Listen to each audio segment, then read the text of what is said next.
Welcome in, everybody, to a special crossover edition of the Locked On Eagles and the Locked On Giants podcast. We thank you for making Locked On Eagles and Locked On Giants your first listen each and every day. Today's episode is presented by Prize Picks. Prize Picks is daily fantasy made easy. Pick 2 to 5 players, and if they score more or less than their Prize Picks projection, you can win up to 10 times your money on your entry. First-time users can receive a 100% instant deposit match up to $100 with the promo code Locked On. That's prizepicks.com. Promo code Locked On. I'm Louie DiBiase, host of Locked On Eagles, alongside my co-host Gino Camilleri, and we're joined by Locked On Giants host Patricia Traina. Patricia, thanks for joining us today. Exciting. We've never done a show, us three together, but with the playoffs being such an important game here on Saturday at Lincoln Financial Field, I thought we had to bring the whole crew together. Yeah, it's going to be a great one. I'm excited. I love doing shows with you guys, and this is a treat for me. For sure. And, this is a huge game. I didn't think we'd be doing a third crossover with you, but the Eagles and Giants play in their first playoff game against each other since 2008, kickoff Saturday night at Lincoln Financial Field at 8:15. And you look at this, Patricia, it's a super interesting matchup between two very different teams, although they're in the same division. The Eagles are kind of the team that have the Super Bowl pressure, the expectations with a loaded roster, and the New York Giants are the young team maybe we didn't expect to be this far into the postseason, kind of playing with house money. Yeah, we didn't expect them to be in the postseason, let alone this far along in the postseason. But the Giants over the last several weeks have been playing some of their better ball. The record might not show it, but if you break it down, the stats and the game film, you actually can see that they have gotten better and better, and how they're doing this with, a receiving core that, that probably they didn't expect to end the season with, let alone, play through the whole season with the injuries that they've had. I mean, that's just a credit to the job that the coaching staff has done, and a credit to the players, of course, who believe in themselves, believe in the program, the process, and who are just, they're starting to think that they can become dangerous given the success they've had. Still a lot of work to do, don't get me wrong, but that confidence is really, really rising. Absolutely. Gino, and I feel like a team like that's kind of playing with house money that nobody expected to be here. That's not the Eagles. It feels like it's Super Bowl or bust. It feels like that's a dangerous team to have in the second round come to town. Patricia, we made this point the other day on our show that this Giants team feels very similar to the 2021 Philadelphia Eagles, that they might have been maybe a year ahead of schedule, a younger team that had some of those foundational pieces. Is that the sentiment that you are gaining in New York? Is, like you had said, that they're quote unquote playing with house money, but playing with house money, you still expect to win. Is that the goal come Saturday, that this team believes they're going to go into Philadelphia and put up a real fight? Oh, absolutely. Absolutely. I mean, every week, whether it's week 1, week 10, week 14, wild card division, they expect to win. They expect to go out there and play their best football. And, the Giants, it's interesting. They don't look at this as playing with house money. They look at it as we belong. We put in the work. We did followed the processes. We belong here. And it's up to us to remain in this tournament and just see it through. Now, will that happen? Obviously, one game at a time. Nobody's taking the Eagles lightly. The Giants haven't won in Philadelphia since 2013, if I'm not mistaken. Yep. But, there's a lot of confidence. And here's an interesting stat for you guys. Giants are 6-0 against number 1 seeded teams since 1990 in the playoffs. That's true. Yeah, that's interesting. Even both Super Bowl teams they had were lower seeds that were kind of shocking the world on the road. So they're going to have to shock the world again, though, Patricia, because the Eagles are the number 1 seed for a reason. They ran the NFC for all of 2022. And, it wasn't a smooth final 3 games of the season. Without Jalen Hurts, they lost to both the Dallas Cowboys and the New Orleans Saints, and they barely beat your Giants with Davis Webb and a bunch of backups. The good news is, though, they're coming into this game a lot healthier than they were to end the regular season. Jalen Hurts didn't even show up on the injury report. That's big considering that shoulder injury. Josh Sweat looks like he's ready to go. Right tackle Lane Johnson, a limited participant. The only player they're really not sure about if he's going to be in the starting lineup is slot cornerback Avonte Maddox. What do the Giants look like from a health perspective heading into Saturday? Well, they had a handful of guys who were listed as limited. Now, the Giants had a walkthrough on Tuesday. They're going to have a walkthrough on Wednesday. And I believe, I think they're going to have a full practice on Thursday. I think that's the plan. But they had a handful of guys who were limited. Not on the injury report was Leonard Williams, which is good news for the Giants. He's been dealing with that neck injury. Landon Collins was on the injury report. Azeez Ojulari with that ankle, they need him. Overall, I think they're in good shape. The fact that these guys are limited and, right now, I don't think anybody on that injury report wants to miss such a big game, but we'll of course have to see how they go through the rest of the week. But overall, the Giants, this is the healthiest they've been in quite some time. They were healthy last week. They didn't have anybody get injury designation. I can't remember the last time that has happened. Giants always like amongst the top 5 injured teams in the NFL. First time last week, they didn't have anybody with an injury designation. We'll have to see what this week brings. We'll find out on Thursday, obviously. But there's optimism that they're going to have all hands on deck for this game. Gino, it feels like, and you can attest to this, you mentioned it on the podcast a few times this week, but it's crazy to see where the NFC East is right now, considering they were seen as the NFC least for years. These teams were battling. The division races at the end were always close, but each team felt like they were just trying to get to 9-10 wins and get that 4 seed or the 3. But here are the Dallas Cowboys, the Philadelphia Eagles, and the New York Giants, 3 of the final 4 teams remaining in the NFC playoffs. That's never happened since 2002 when the 4-team division format came to be, where 3 teams in the same division are in that final 4. It felt like just a few years ago, the Giants were a 5-win team that was mad at this Eagles team for tanking a game at the end because they couldn't win the division. This is, to my knowledge, and I'm sure Patricia can attest to this as well, arguably the best NFC East that we have ever seen. And the numbers are there to back it up. Like Lou just said, never once in either conference have 3 teams from the same division made it this far. Patricia, I want you to back us up here. Is this the best NFC East that you have seen in your time covering this division? Since they've gone to the 4-team format, yes. If I'm not mistaken, I think every team finished with above 500. Yep. Right, because even Washington was in it until the very end. Yeah. I mean, when was the last time? I mean, at one point we thought that all 4 teams were going to be in the playoffs. I mean, that speaks volumes to the quality and how the NFC East has turned things around. And yeah, I can remember, referring to the NFC East as the NFC least. Yeah. And how it was, it was almost like a struggle. Who was going to have the quote unquote best record under 500 to win the division. So this division it reminds me of the 1980s. In the 1980s, they had the 5-team format and there was some really, really good football. So the rivalries, Giants, Washington, Giants, Eagles, right. Dallas, Philly, the rivals that we know today. And then you had the Cardinals who were in the division at the time. And that was a pretty good division back then. That's what it reminds me of now. Of course, one less team. Cardinals no longer in the division with the Giants, Cowboys, and Commanders.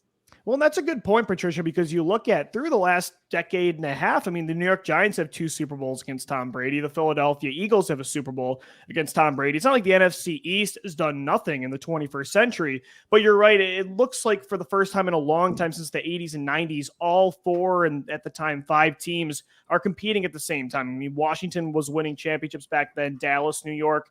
Philadelphia was the only team that didn't, but you look at the 90s defenses they had with Reggie White and, all those guys, Jerome Brown, Clyde Simmons, Randall Cunningham on the other side, that finally from top to bottom, this division looks like one of, if not the best in football. So it's going to be featured heavily in the NFC playoffs this weekend. Eagles, Giants on Saturday night at 8:15. Coming up next, Patricia, Gino, and I, we're going to dive into some key matchups to watch in this game on both sides of the ball. That's coming up on a special crossover edition of Locked On Eagles and Locked On Giants. If you've been listening to the show the past 6 weeks, you have heard 3 crossovers between the Eagles and Giants, and we have put in a ton of player props over at betonline.net, the official sportsbook of the Locked On Eagles, Locked On Giants, and the entire Locked On Podcast Network. If you want to get in on the action, go to betonline.net today on your mobile phone or anywhere where you can get internet. It is seamless. You put in the money After you win the money and bet responsibly, you could get that money out quickly. They give you all the information, all the data to back up your responsible bets. Lou and I will be cashing in once again on LOE3 this weekend. Listen to Friday's episode to get our 6-player props. And as always, make sure you go to betonline.net. Put your wagers in responsibly because betonline.net is where the game starts. We thank you so much for making Locked On Eagles and Locked On Giants your first listen each and every day. Make sure you also subscribe to the Locked On NFL podcast and get daily conversations on the biggest NFL stories, plus in-depth analysis on the biggest games with NFL key predictions every Friday, and Monday local insiders cover the weekend with game-to-game episodes. Locked On NFL available on YouTube and wherever you get your podcasts. On today's edition of Locked On Eagles and Locked On Giants, Patricia Traina, Gino Camilleri, and myself, Lou DiBiase, we're getting you ready for Eagles-Giants Saturday night at 8:15. The first time these two teams have played in the playoffs since 2008. In the divisional round, the first time the Eagles are hosting the Giants in the playoffs since 2006, when Jeff Garcia upset the Giants in that wild card matchup. So, guys, we're going to get into now some key matchups, and I think there are some big ones on both sides of the ball. And Patricia, I want to start with you. Is there a key matchup you're thinking this could really dictate whether or not the Giants pull off an upset on the road in a very hostile environment? Yeah, there are a couple, actually. I'll give you one on each side of the ball. And Yeah. I'm going to start off with Hassan Reddick versus Evan Neal. That's number one. Evan Neal, of course, the rookie. I posted an article earlier today on Giants Country. Evan Neal has given up 10 pressures. Now he hasn't lined up exclusively across from Hassan Reddick, but mostly. Right. 10 of his pressures have come against the Eagles and 8 in that one game that week, that I think it was week 14, that first game. Just, that was the season high for the young man. And, Evan Neal's going to be a very, very good offensive tackle. Hasn't quite looked the same since he came back from that knee injury. If you watch him on tape, you can kind of see he's bending at the waist a little bit more than he should be. I'm a little concerned about that matchup. I'm wondering if the Giants maybe give him some help, because Hassan Reddick is just, he's fired up and he's just been an absolute terror against the Giants this year. On the other side of the ball, I'm going to say the tight end, Dallas Goedert, going against the Giants linebackers. Yeah. The Giants linebackers, I keep saying after every game, it seems like, I keep saying, dear Lord, please bring this team some linebackers who can cover. And, granted, the Giants had some injuries, but you go back and you look at the last several weeks, Hockenson twice in the regular season game and last week just absolutely destroyed them, whether that be, because they gave up the points, or the yards to him or whatnot. They've had some other problems. Dallas Goedert is a very, very good tight end, not a guy that I think even if you bump him, at the line of scrimmage, he could still recover. So yeah. I'm concerned about that matchup. And I see that as being one of the big ones as well, because they get him free. What are they going to do with the receivers? AJ Brown, what are they going to do with Smith? I mean, I'm concerned. The Eagles are loaded with weapons, but that tight end in particular has just been a thorn in the team's side, as has Boston Scott, by the way, but we won't talk about that. The giant killer himself. I know. Boston Scott's got to love this matchup in the playoffs. That's definitely one to keep an eye out for. Gino, I'm looking at the other side of the offensive line too for the Giants and looking at Andrew Thomas, who's coming off a great game against Minnesota, PFF's highest graded pass blocker in the wild card round of the postseason, 44 pass blocking snaps, 0 pressures allowed. We know the Eagles likely going to get Josh Sweat back for this game. And I think, Patricia, you mentioned too, the other side of this offensive line versus the Eagles pass rush. It's going to really dictate this matchup. If you can keep Daniel Jones inside the pocket, don't let him use his legs and get to him as often as you did in the Meadowlands where you sacked him 7 times, that's going to get a young quarterback off his game, especially, like I said, in such a tough road environment, which would get the crowd going. I think the pass rush for the Eagles is going to be key, man. I have to agree. And Patricia, the thing to go with the pass rush is the ability to hit somebody in those intermediate to deep areas when coverage does open up and the pass rush doesn't hit home. I want to know, out of those 3 receivers, you look at Darius Slayton, Isaiah Hodgins, Richie James, which one of those 3 do you think has the best opportunity to break this open and give the Giants a chance if they do have to pass? If Saquon Barkley goes off, we know he could take over the game. But if this becomes a shootout, who's going to be that guy that lights up the box score for the Giants? I'm going to go with Hodgins. He has been a really, really nice surprise for this team. I think he scored a touchdown in every game except for one in the last 5 or 6. And he's so underrated. I'm kind of surprised that he still gets single coverage, and he doesn't get bumped at the line of scrimmage. It's just a matter of time, I think, before he starts getting, manhandled a little bit there. Darius Slayton's another guy who I think, is going to want to prove himself. He had that big drop last week against Minnesota that, thank goodness the team came through. Otherwise he would have been wearing the goat horns, for the offseason. But he's a guy who can potentially break open, down the field.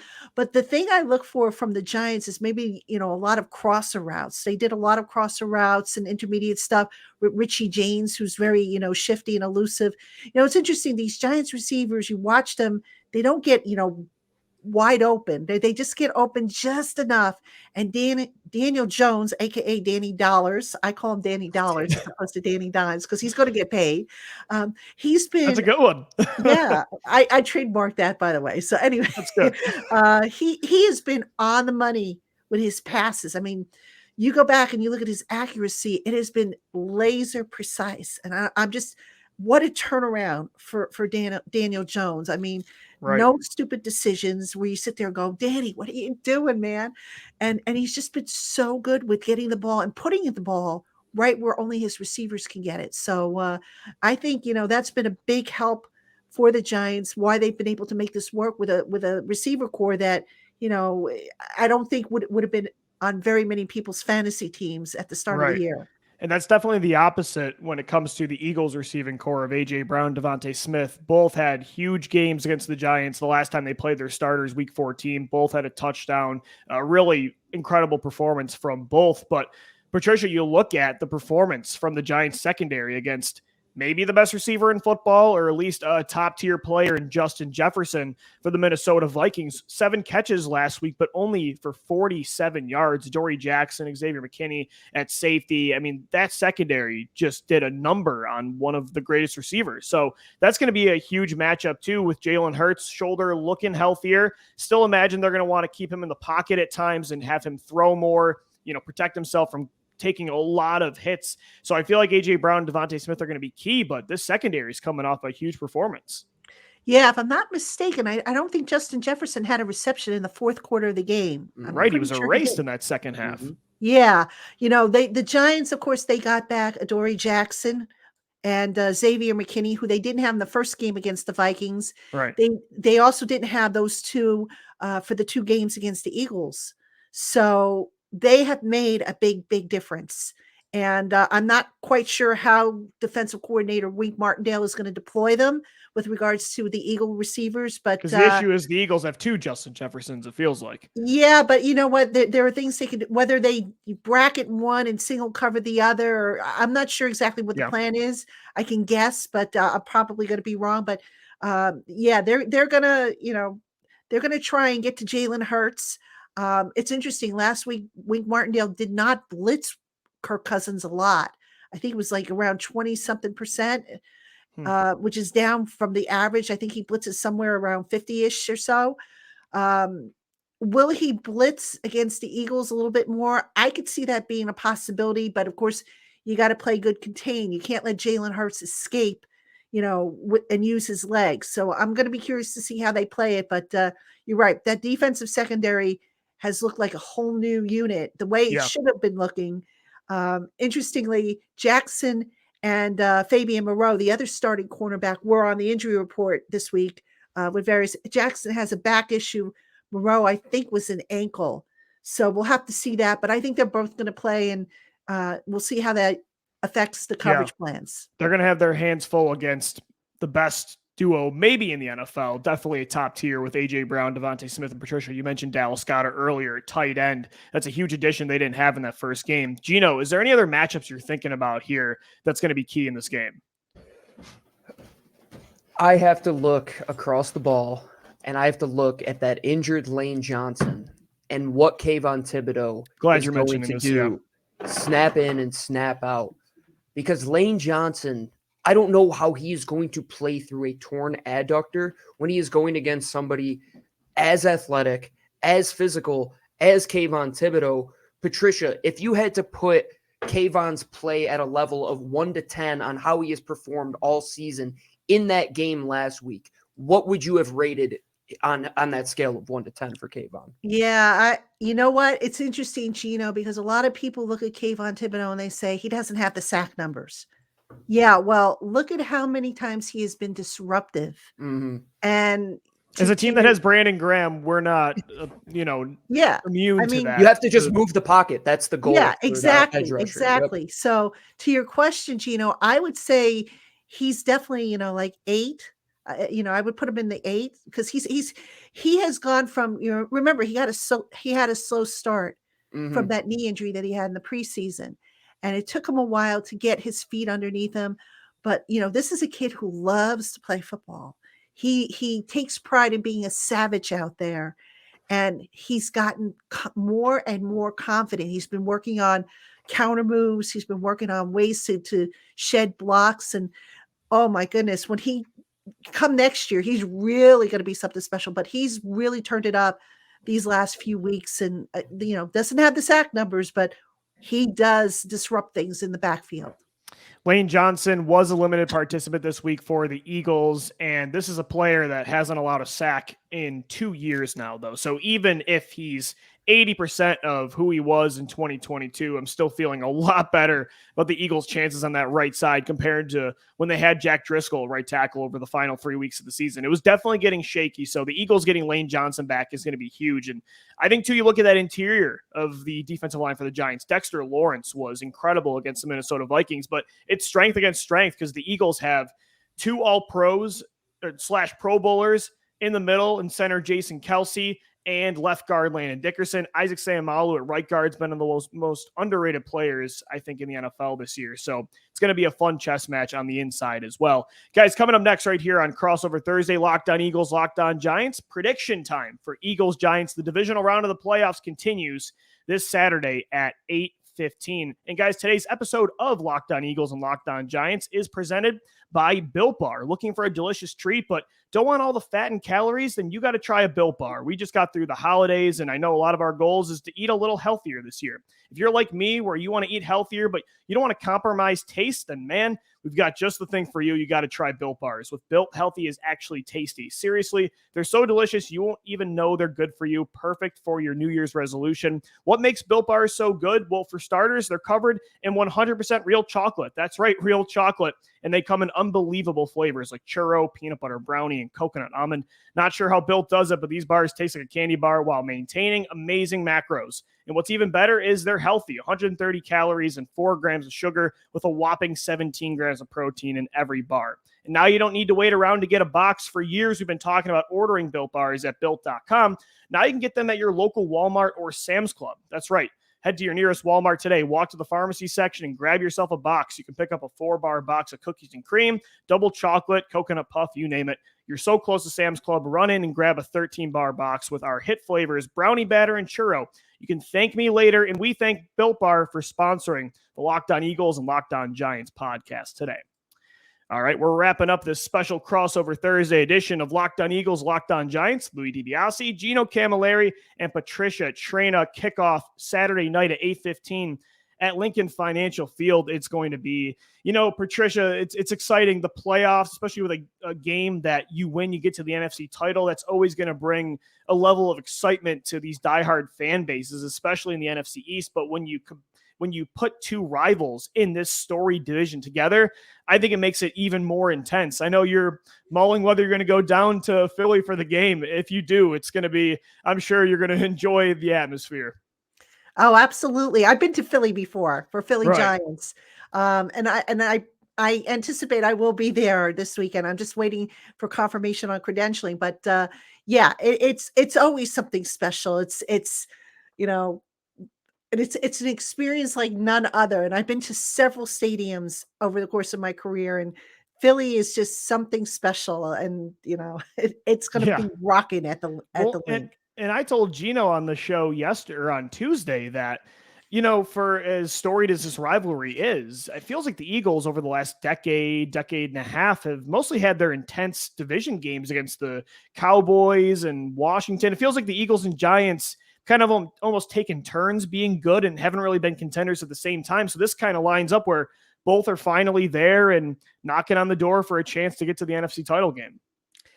Yeah, absolutely. I mean, it's going to be fun this weekend. You're going to have Dallas and Frisco fighting it out, Giants and Eagles fighting it out. I mean, gosh, what better time of year and just to have like you said, the best division in football represented, so heavily represented. Now, obviously one of the three teams is going to probably be gone. Well, not probably, will be gone after this weekend coming up, but what a run it's been. There's a chance that it could be an NFC East NFC conference championship between the Giants and Cowboys or Eagles Cowboys. That'd be pretty insane for sure. All right, guys, let's get to predictions before we wrap up the show. Gino, we'll start with you. Eagles Giants Saturday night, my man. How you feeling about this matchup? You throw everything out that you had learned before. This game is a one-game season. Both of these coaches, well-respected coaches, young coaches, both Western New Yorkers. You got two Western New Yorkers here on the show. This is the battle of the best division in football in the last 20 years, maybe ever. Whoever comes out on top of this game, I believe, should get to the Super Bowl. I think has a very good chance to do so. I think if the Giants maintain this momentum, they're going to be a hard team to beat. Brian Daboll is somebody who I talked about 2 days ago on the show, that he has Daniel Jones clicking just like he did with Josh Allen. But there's a wall on the other side, and the Eagles, they haven't moved all year, and that kid, Jalen Hurts, is the one conducting this train. I think it's going to be a hard-fought game that comes down to the fourth quarter. We're all going to be sweating this game out. It's not going to be easy. The line is 7.5. I think the Giants cover that for sure. Throw that out the window. 27-24 Eagles. Jake Elliott wins out on a last-second field goal. Wow. Okay. Patricia, do you feel like it's going to be that close? I actually do. I do think the Giants are going to cover the spread. Now, what's interesting about the Giants is for most of the season, they were averaging somewhere around the low 20s per game.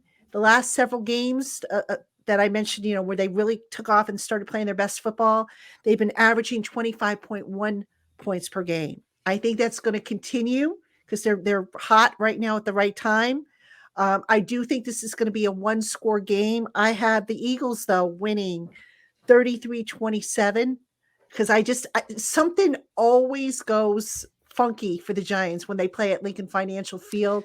Yeah. And it's interesting in a video I did for my channel, I said miracles do happen outside of the Meadowlands, but let's be realistic. The Eagles are loaded. They are a loaded team, and there are some matchups that just make me a little, uneasy. Yeah. So as much as I hate to pick the Eagles, I got to go with my head here and give them the nod.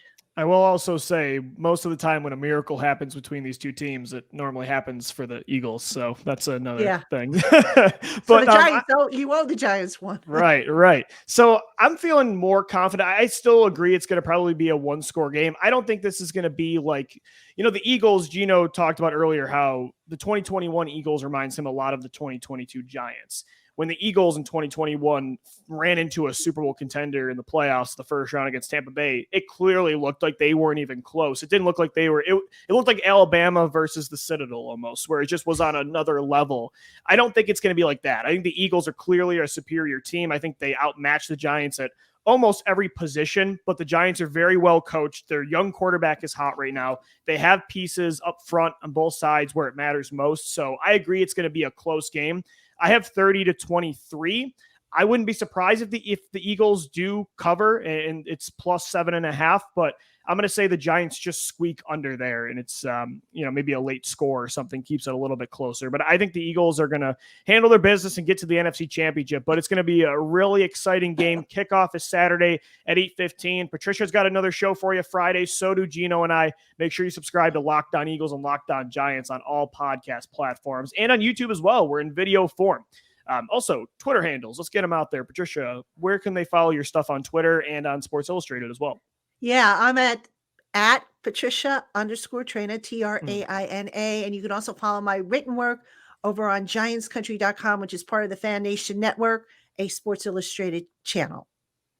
And then Gino, you're on Twitter at GC24_football. I'm on there at DiBiase LOE. Once again, thank you so much for making Locked On Eagles and Locked On Giants your first listen each and every day. Guys, again, subscribe to Locked On NFL. The Locked On NFL podcast gives you daily conversations on the biggest NFL stories, in-depth analysis on the biggest games coming up this weekend, NFL key predictions every Friday, and Monday, local insiders cover the weekend with game-to-game episodes. You can find Locked On NFL as well, wherever you find Locked On Eagles and Locked On Giants. For Patricia Traina, Gino Camilleri, I'm Lou DiBiase signing off. As always, thank you for downloading. Thank you for watching and listening, and enjoy the game on Saturday night.